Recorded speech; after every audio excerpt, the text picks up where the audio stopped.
एक अनूठी खूनी साजिश। क्राइम 6 भाई बहनों में गोपाल सेजानी सबसे छोटा था। कुछ समय पहले एक दुर्घटना में उसके पिता की मौत के बाद मां ने दूसरी शादी कर ली थी। बच्चों को छोड़कर वो दूसरे पति के साथ कहीं और जाकर रहने लगी थी। बच्चे अकेले पड़ गए तो उनकी देखभाल के लिए उनके मौसा हरसुख पटेल आगे आए। उन्होंने बच्चों को सहारा दिया। उस समय गोपाल की उम्र यही कोई 11 साल थी। हरसुख अपने बच्चों की तरह उनकी भी देखभाल कर रहे थे। सब ठीक ठाक चल रहा था, लेकिन 8 फरवरी 2017 को एक अनहोनी घट गई। शाम को हरसुख अपने स्कूटर पर गोपाल को बिठाकर गांव की तरफ आ रहे थे। उनका दोस्त महादेव भी उनके साथ था। गांव के बाहर उनकी मुलाकात नितेश मंड से हो गई। वो एनआरआई था जो स्थायी रूप से लंदन में रहता था। उन दिनों वो भारत आया हुआ था। हरसुख को रोककर वो उनसे बातें करने लगा। उन्हें बातचीत करते हुए कुछ ही मिनट हुए होंगे कि मोटरसाइकिल से 2 लड़के आए और पास खड़े गोपाल को उठाकर भागने लगे। नितेश ने उनका विरोध किया, जबकि हरसुख ने जान पर खेलकर गोपाल को बचाने की कोशिश की। लेकिन दोनों लड़कों के पास हथियार थे, जिसकी वजह से वो उनका मुकाबला नहीं कर सके। वे लड़के हरसुख को घायल कर गोपाल को अपने साथ ले जाने में सफल हो गए। शोर शराबा सुनकर वहां काफी लोग इकट्ठा हो गए थे। हरसुख गंभीर रूप से घायल थे, इसलिए उन्हें अस्पताल पहुंचाया गया। सूचना पाकर थाना प्रभारी एवी टिलवा पुलिस बल के साथ वहां पहुंच गए। मामले की गंभीरता को देखते हुए थाना प्रभारी ने मुख्य मार्गों की नाकेबंदी करवा दी। वो भी अपहर्ताओं को तलाशने लगे, पर उनका पता नहीं चल सका। अगले दिन ऑटो चालक श्यामन अपने ऑटो से केशोड़ हाईवे से गुजर रहा था। तभी उसकी निगाह अचानक एक गड्ढे की तरफ चली गई। उस गड्ढे में उसे एक छोटा लड़का जख्मी हालत में पड़ा दिखाई दिया। श्यामन ने ऑटो रोककर देखा तो वो खून से लथपथ था। उसकी सांस अभी चल रही थी। श्यामन उसे अपने ऑटो से केशोड़ अस्पताल ले गया। ये भी पढ़ें, वो मोबाइल ऐप पर चलाती थी। जिस्म का कारोबार। डॉक्टरों ने बच्चे को बचाने की बहुत कोशिशें की, लेकिन उसकी मौत हो गई। अस्पताल प्रशासन द्वारा इसकी सूचना पुलिस को दी गई तो थाना प्रभारी एवी टिलवा हरसुख को साथ लेकर केशोड़ अस्पताल पहुंच गए। हरसुख ने उसकी शिनाख्त गोपाल सेजानी। एसपी ने आरती के बारे में पूछा तो हरसुख पटेल ने उन्हें आरती के बारे में विस्तार से बता दिया। 53 वर्षीय आरती लोकनाथ धार बरसों पहले भारत से लंदन गई थी और वहीं बस गई थी। कभी कभी वो भारत भी आती रहती थी। उन्होंने लंदन में अपना एक अपार्टमेंट बनवा लिया था, जिसमें कई किराएदार रहते थे। उन्हीं में एक नितेश मंड भी था। नितेश से आरती की खासी बनती थी। मूल रूप से नितेश पंजाब का रहने वाला था। लंदन जाने से पहले वो गुजरात में जाकर कारोबार करने लगा था। गुजरात के कई लोग उसके संपर्क में थे। उन्हीं में हरसुख पटेल भी थे। वो जूनागढ़ के पास मालिया हाटन गांव में रहते थे। नितेश का भी वहां पर एक मकान था। नितेश मंड से हरसुख की जान पहचान थी। करीब 1 साल पहले की बात है। एक दिन नितेश हरसुख के पास आया। इधर उधर की बातें करने के बाद उसने कहा, हरसुख भाई, बुरा ना मानो तो एक बात कहूं। हाँ कहो। हरसुख ने सहज भाव से कहा, आपने अपनी साली के बच्चों की जो जिम्मेदारी अपने ऊपर ले रखी है, ये बहुत बड़ी बात है। नितेश ने कहा, पता नहीं ये बड़ी बात है या छोटी, पर इतना जरूर जानता हूं कि मैं अपना फर्ज पूरा कर रहा हूं। एक तरह से वे भी मेरे ही बच्चे हैं। तो आपकी महानता है हरसुख भाई, वरना आज के महंगाई के जमाने में अपने परिवार की गुजर करना ही मुश्किल हो रहा है।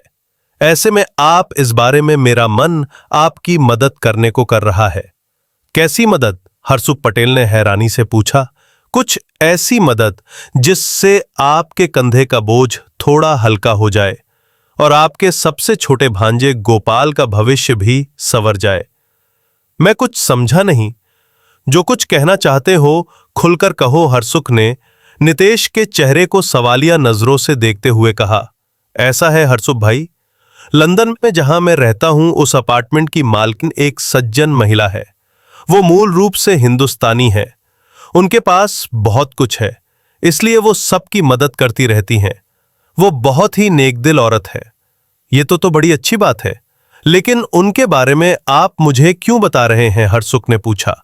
मैं उनके बारे में इसलिए बता रहा हूं क्योंकि इतनी भलाई का काम करने के बावजूद उन्हें संतान सुख नहीं मिला। एक बच्चे की मां कहलाने को तरसती हैं वो। मैं चाहता हूं कि मैं अपना गोपाल उनके हवाले कर दूं। हरसुख ने नितेश की बात बीच में ही काट कर कहा। अरे नहीं। हरसुख की बात सुनकर एसपी सारा माजरा समझ गए।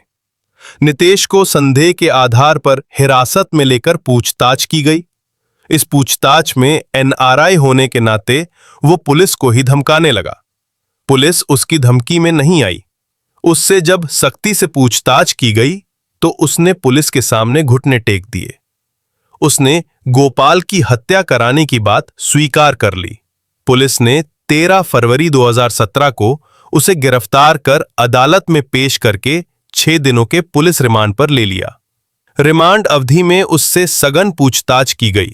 इस पूछताछ में उसने पुलिस को गोपाल की हत्या की जो कहानी सुनाई, वो एक अनोखी अपराध कथा थी।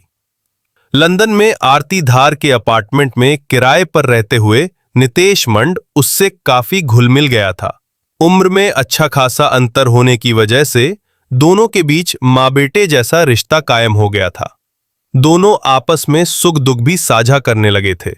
एक दिन बातें करते करते दोनों ने अपनी अपनी आर्थिक परेशानियां बयान कर दी। नितेश के पास जहां ढंग की नौकरी नहीं थी, वहीं आरती का कहना था कि भले ही उसने ठीक ठाक प्रॉपर्टी बना ली थी, लेकिन उसके ऊपर बहुत कर्ज चढ़ गया था। वो कर्ज उतार पाना उसके लिए कठिन हो रहा था। लेनदार कंपनियां उसे परेशान कर रही थीं। एक दिन सुबह दोनों बैठे चाय पी रहे थे। तभी अपनी अपनी परेशानियों का रोना रोने लगे। रोना रोते रोते वे योजना बनाने लगे कि किस तरह एक ही झटके में मोटे पैसों का जुगाड़ किया जाए। इस बारे में बात करते हुए दोनों ने कई मुद्दों पर विचार किया। आखिर नितेश ने एक तरकीब सुझाते हुए आरती को सुझाव दिया कि किसी गरीब बच्चे को गोद लेकर उसका मोटा लाइफ इंश्योरेंस करवा दिया जाए। कुछ दिनों बाद उस बच्चे की हत्या करके इंश्योरेंस का क्लेम ले लिया जाएगा। आरती को बात जच गई। ये भी तय हो गया कि गोद लेने वाला बच्चा हिंदुस्तानी हो, लेकिन मोटा बीमा करवाने को प्रीमियम अदा करने के लिए उसके पास ज्यादा पैसा नहीं था। जब बीमा करोड़ रुपए से अधिक का होगा तो जाहिर है उसका प्रीमियम भी बड़ा होगा। इसलिए आरती ने कहा कि उसके पास प्रीमियम देने के पैसे नहीं हैं। नितेश ने कहा कि भारत में बच्चे को तलाश करने का काम वो भारत के ही रहने वाले अपने एक दोस्त पर छोड़ देता है। इस काम को वो इसके बाद तय किया गया कि आगामी प्रीमियम ड्यू होने से पहले ही गोपाल का काम तमाम कर दिया जाए। वो लंदन नहीं आ पाता तो इंडिया में इसकी व्यवस्था की जाए। इसकी जिम्मेदारी कंवलजीत को सौंपी गई। कंवलजीत अकेला काम को अंजाम नहीं दे सकता था, इसलिए उसने एक बदमाश से बात की। नितेश भी लंदन से इंडिया आ गया। योजना बनाकर कंवलजीत और उसके साथी ने 8 फरवरी 2017 को गोपाल का अपहरण करके उसे चाकुओं से गोद डाला। अगले दिन अस्पताल में उसकी मौत हो गई। नितेश मंड के बाद पुलिस ने गोपाल की हत्या के आरोप में कंवलजीत को भी गिरफ्तार कर लिया, लेकिन उसका साथी फरार हो गया था। अभी तक आरती को डिपोर्ट नहीं किया जा सका है। कथा तैयार होने तक जूनागढ़ पुलिस ने नितेश और कंवलजीत के खिलाफ अदालत में आरोप पत्र प्रस्तुत कर दिया था। केस के अन्य वांछित आरोपियों के गिरफ्तार होने पर सप्लीमेंट चालान तैयार करके अदालत में दाखिल कर दिया जाए।